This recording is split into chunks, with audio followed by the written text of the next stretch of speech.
All right.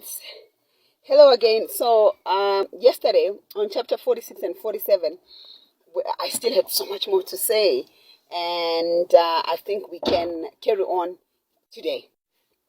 So here we are when there is famine in Canaan.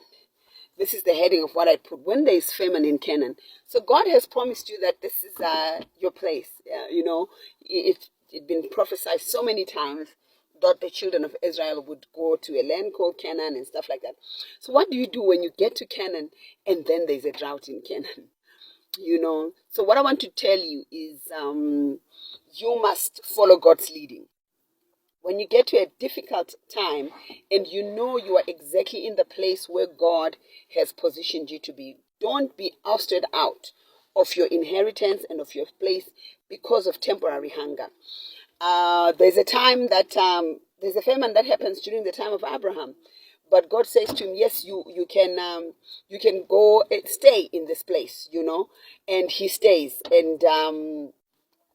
Okay, so he moves to another time because there's famine. But when it comes to his son, he says, stay. So the instructions that were given to your forefathers are not necessarily your marching orders. You must hear God. So what God had said to Abraham in terms of that famine was not the same thing he was saying to Isaac at that particular time. For Abraham, it was, okay, you're free, you can go into Egypt. But for Isaac, it was, no, it's a no-go area. Don't go to Egypt. Funny enough, for Jacob, Jacob ends up in Egypt. Joseph ends up in the same Egypt that God had refused adamantly for Isaac to be at. So you must hear the instruction of God, because whatever is okay for another person is not okay for you. Because, all right, let me tell you, storms and issues will happen even when it's God who has sent you there. Jesus himself says to his disciples, let us cross to the other side.